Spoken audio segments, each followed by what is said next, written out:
Hello, magandang gabi. May gusto ulit po akong share sa inyo. Ito ay tungkol sa 7 araw na nilikha ng Diyos ang ating daigdig. May mga nagtuturo na ang paglikha daw ng Diyos sa loob ng 7 araw ay hindi literal na araw. Ito daw ay yung paglikha daw ng Diyos ay million years or billion years bago nagawa ang mundo. Ito ay isa sa mga dahilan na pinapangaral nila para maiwasan ang pagsunod sa araw ng Sabat. Paano mo sasabihin na hindi literal na isang araw yung paglikha ng Diyos sa langit at lupa? Nasabi po sa Genesis 1 verse 5 ay ganito, nung unang araw ng paglikha ng Panginoon. At tinawag ng Diyos ang liwanag na araw at ang kadiliman ay tinawag niyang gabi.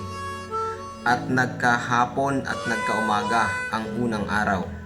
So yung naging basehan ng unang araw ay nagkahapon at nagkaumaga. Di ba ang isang araw ay binubuo ng 24 hours na merong gabi at araw at umaga. Merong hapon tapos umaga. Ang sabi naman sa ikalawang araw ng paglikha ay sa Genesis 1 verse 8 ay ganito. At tinawag ng Diyos ang langit na langit at nagkahapon at nagkaumaga ang ikalawang araw. Diba? Nagkahapon at nagkaumaga ulit. Sa ikatlong araw naman ay sa Genesis 1 verse 13. At nagkahapon at nagkaumaga ang ikatlong araw. Diba? Pare-paras lang yung pattern, nagkahapon at nagkaumaga. So literal talaga, diba?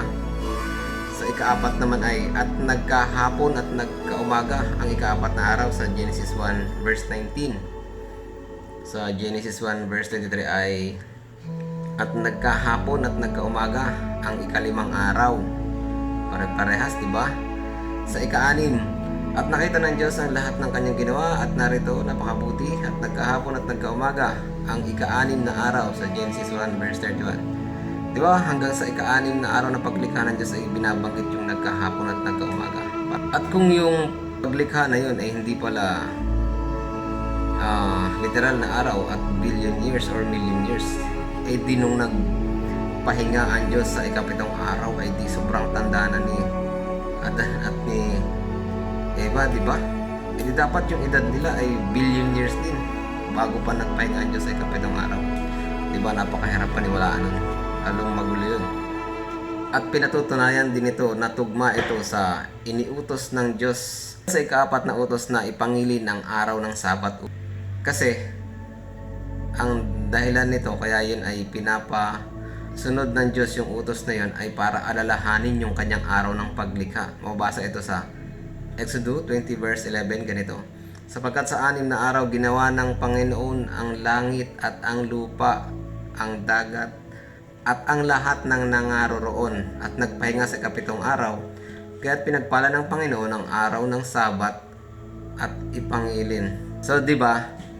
Literal na isang araw yung paglikha ng Diyos. Kasi kung hindi yung literal na araw, so ibig sabihin pala yung ating pangingilin ay hindi lang isang araw kundi billion years ka rin mangingilin. After kung halimbawa 1 billion years yung isang araw, after 6 billion years, doon ka palang mangingilin ng araw ng Sabat. Tapos billion years mo rin na ipangingilin yung ikapitong araw, di ba? Ang gulo. So, ayun, literal na isang araw yung paglikha ng Diyos sa bawat araw ng paglikha niya. Kasi nandun yung diin na nagkahapon at nagkaumaga. Hindi lagi nawawala yun para mapatunayan yung literal na araw ng paglikha. Sana po ay may natutunan po kayo at buksan ninyo ang inyong puso at isipan para maintindihan ito at matanggap ang katotohanan. Huwag nating patigasin ang ating puso kapag may nalalaman tayo na katotohanan. Ang kailangan ay tanggapin natin ito at humingi tayo ng gabay sa ating Panginoon Diyos para matanggap natin ito. Sana ay may natutunan po kayo. God bless po sa atin lahat.